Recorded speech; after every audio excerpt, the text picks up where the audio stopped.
যে আমি সতর্ক করিনি, আমি আপনাদের সতর্ক করে দিচ্ছি।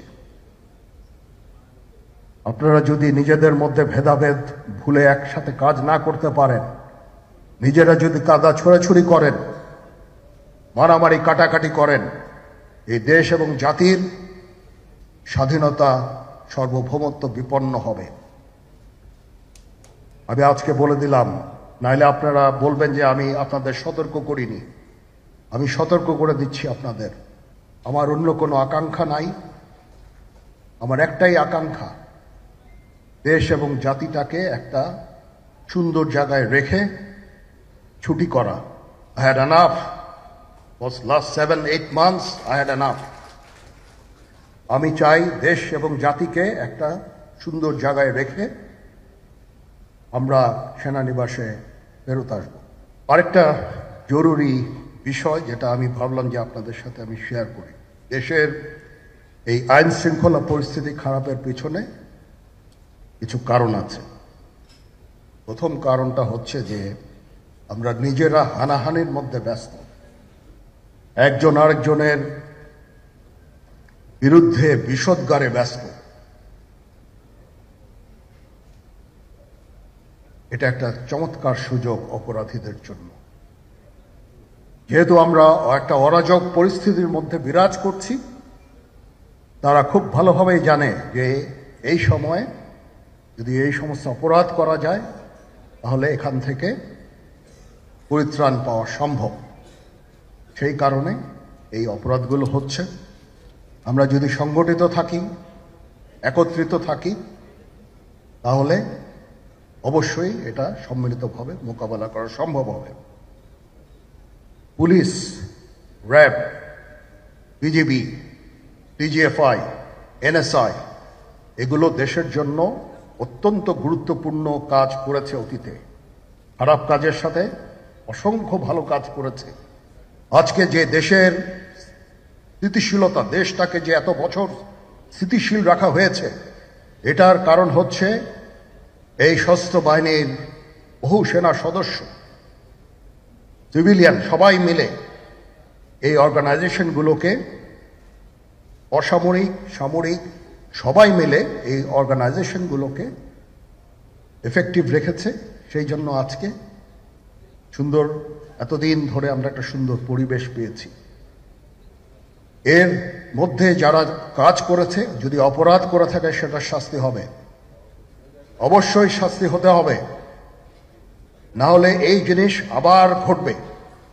আমরা সেটাকে বন্ধ করতে চাই চিরতরে, কিন্তু তার আগে মনে রাখতে হবে আমরা এমনভাবে কাজটা করব এই সমস্ত অর্গানাইজেশনগুলো যেন আন্ডারমাইন না হয়। আজকে পুলিশ সদস্য কাজ করছে না, এটা বিশাল বড় কারণ হচ্ছে অনেকের বিরুদ্ধে মামলা, অনেকে জেলে। RAB, BGB, DGFI, NSI panicked. বিভিন্ন দোষারোপ, খুন ইত্যাদি তদন্ত চলছে। অবশ্যই তদন্ত হবে, দোষীদের বিচারের আওতায় আনতে হবে। এমনভাবে কাজটা করতে হবে যেন এই অর্গানাইজেশনগুলো আন্ডারমাইন না হয়। এই অর্গানাইজেশনগুলোকে যদি আন্ডারমাইন করে আপনারা মনে করেন যে দেশের শান্তি শৃঙ্খলা বিরাজ করবে, সবাই শান্তিতে থাকবেন, সেটা হবে না, সেটা সম্ভব না। আমি আপনাদের পরিষ্কার করে বলে দিচ্ছি, এই দেশের শান্তি শৃঙ্খলা রক্ষার দায়িত্ব খালি সেনাবাহিনীর না। 2 লক্ষ পুলিশ আছে, বিজিবি আছে, র্যাব আছে, আনসার বিডিপি আছে, আমার আছে হচ্ছে 30,000 সৈন্য। এদেরকে আমি এই যে একটা বিরাট ভয়েড, আমি এই 30,000 সৈন্য দিয়ে আমি কিভাবে এটা পূরণ করব? 30,000 থাকে, আবার 30,000 চলে যায় ক্যান্টনমেন্টে, আরো 30,000 আসে। এটা দিয়ে আমরা দিন রাত আমরা চেষ্টা করে যাচ্ছি। এখানে যে সমস্ত উচ্ছৃঙ্খল কাজ হয়েছে সেটা আমাদের নিজস্ব তৈরি, এটা আমাদের নিজস্ব ম্যানুফ্যাকচার, আমরা নিজস্ব এইগুলো তৈরি করেছি। এই বিপরীতমুখী কাজ করলে কেসে কখনো শান্তি শৃঙ্খলা আসবে না। এই জিনিসটা আপনাদের মনে রাখতে হবে। তদন্ত কমিশন হচ্ছে, আবার আরেকটা আমাদের সর্বদা আমরা চেষ্টা করব তদন্ত কমিশনকে সহায়তা করতে। যে ধরনের সাহায্য সহযোগিতার প্রয়োজন হয় আমরা করব। আমরা দেশে একটা ফ্রি ফেয়ার অ্যান্ড ইনক্লুসিভ একটা ইলেকশনের জন্য দিকে ধাবিত হচ্ছে এবং তার আগে যে সমস্ত সংস্কার করা প্রয়োজন অবশ্যই সরকার সেদিকে খেয়াল করবেন। আমি যতবারই ডক্টর ইউনূসের সাথে কথা বলেছি, he completely agrees with me. There should be free, fair and inclusive election, and that election should be within December or close to that. যেটা আমি এর প্রথমেই বলেছিলাম যে 18 মাসের মধ্যে একটা ইলেকশন।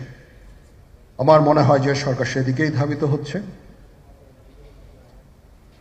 ডক্টর ইউনূস যথাসাধ্য চেষ্টা করে যাচ্ছেন এই দেশটাকে ইউনাইটেড রাখতে, কাজ করে যাচ্ছেন উনি। ওনাকে আমাদের সাহায্য করতে হবে, উনি যেন সফল হতে পারেন সেদিকে আমরা সবাই চেষ্টা করব। আমরা একসাথে ইনশাআল্লাহ কাজ করে যাব। আসেন আমরা নিজেদের মধ্যে মারামারি কাটাকাটি না করে আমরা ইউনাইট আওয়ারসেলস, দেশ জাতি যেন একসাথে থাকতে পারি সেদিকে আমাদের কাজ করতে হবে।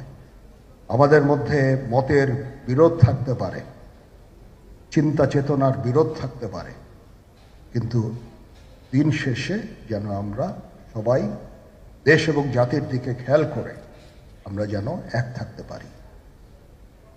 তাহলে এই দেশটা উন্নত হবে, এই দেশটা সঠিক পথে পরিচালিত হবে। না হলে আমরা আরো সমস্যার মধ্যে পড়তে যাব। বিশ্বাস করেন, we don't want to head, ওইদিকে আমরা যেতে চাই না। আমি আপনাদের সতর্ক করে দিচ্ছি, পরে বলবেন যে আমি সতর্ক করিনি। আমি আপনাদের সতর্ক করে দিচ্ছি, আপনারা যদি নিজেদের মধ্যে ভেদাভেদ ভুলে একসাথে কাজ না করতে পারেন, নিজেরা যদি কাদা ছোড়াছুড়ি করেন, মারামারি কাটাকাটি করেন, এই দেশ এবং জাতির স্বাধীনতা সার্বভৌমত্ব বিপন্ন হবে। আমি আজকে বলে দিলাম, নাইলে আপনারা বলবেন যে আমি আপনাদের সতর্ক করিনি। আমি সতর্ক করে দিচ্ছি আপনাদের। এই দেশ সুখে শান্তিতে থাকতে চাই, আমরা চাই না হানাহানি কাটাকাটি মারামারি। সেই উদ্দেশ্যে আমি কাজ করে যাচ্ছি, আমরা কাজ করে যাচ্ছি। আমাদের সেনাবাহিনীর প্রতি আক্রমণ করেন না।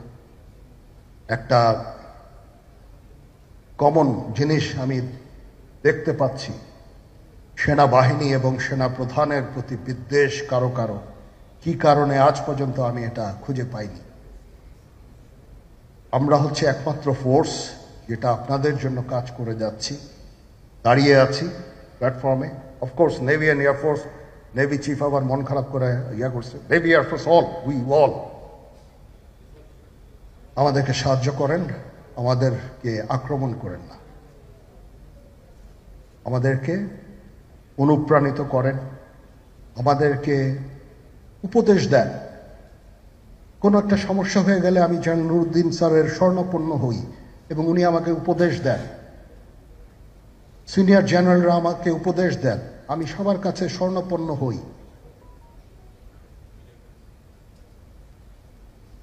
আমাদের প্রতি আক্রমণ করেন না, উপদেশ দেন। আমরা অবশ্যই ভালো উপদেশ গ্রহণ করব। আমরা একসাথে থাকতে চাই এবং দেশ এবং জাতিকে এগিয়ে